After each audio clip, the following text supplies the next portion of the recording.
poster war on the streets of Delhi ahead of the elections is heating up. BJP's chief ministerial candidate Kiran Bedi is miffed over the latest posters that have been put up by the Aam Aadmi Party. She's even slapped a legal notice on her former teammate from the India Against Corruption group, Arvind Kejriwal, for copyright violation over the use of her picture. The Aam Aadmi Party, however, remains defiant, saying that their use of Bedi's picture is justified.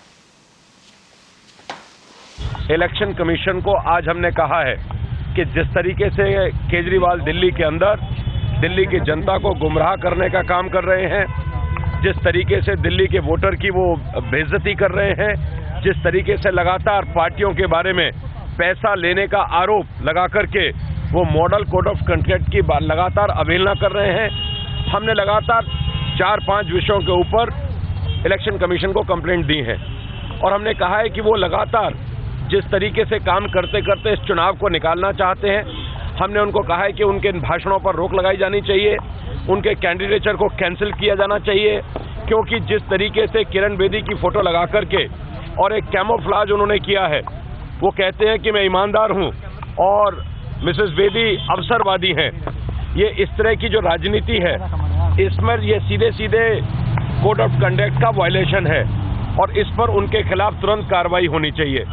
जिस तरीके से electronic media के ऊपर opinion poll पर रोक लगाई हुई है, केजरीवाल लगातार अपने स्कूटर्स ऑटोमोबाइल्स के पीछे, ऑटोस के पीछे जिस तरीके से एक वो ओपिनियन पोल का सर्वे लगा रहे हैं और वो लगातार कोड ऑफ कंडक्ट का वायलेशन है, लगातार वो निर्वाचन आयोग के जो कानून है उसकी धज्जियां उड़ा रहे हैं।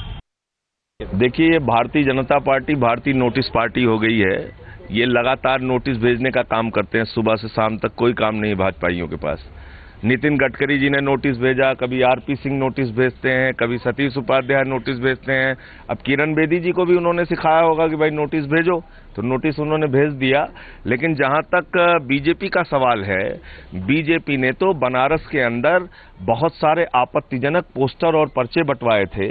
बीजेपी ने अपने सोशल मीडिया में अरविंद केजरीवाल के फोटो का इस्तेमाल किया है, तमाम टिप्पणियां की हैं। क्यों किया है, किससे पूछ के किया है? अब अगर लोकतंत्र के अंदर अपनी राय जाहिर करने के लिए लोग रोज नोटिस भेजेंगे तो हम उसका जवाब देंगे।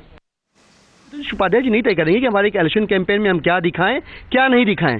जहां तक पोस्टर का सवाल है, भारतीय जनता पार्टी के शीर्ष नेतृत्व ने लगातार बार बार आम आदमी पार्टी के नेताओं पे बहुत गंदे गंदे और भद्दे शब्दों का इस्तेमाल किया है, राक्षस कहा है, बंदर कहा है। तो पहले वो इंट्रोस्पेक्ट करें, अपने अंदर झांक के देखें कि उन्हें और तय करें कि उन्हें क्या ठीक करने की जरूरत है। जहां तक हमारा सवाल है, हमें पता है हमारी सीमाएं क्या है, कानून के दायरे में रख के अपना इलेक्शन कैंपेन हम कर रहे हैं और ये डिस्परेशन, ये कुंठा, वो जमीन जो छिन रही है उसमें से निकल के आ रही है, कुछ होने वाला नहीं है। The Election Commission should seriously investigate as to whether these posters on the back of auto rickshaws are voluntarily or are they paid for. Because what you've been seeing is the misuse of a medium which is essentially a medium of transport for the purposes of political publicity. So are these auto rickshaw owners doing it voluntarily or are they being coerced by their associations or is it paid for? Because if it is paid for, then it needs to be counted towards election expenditure.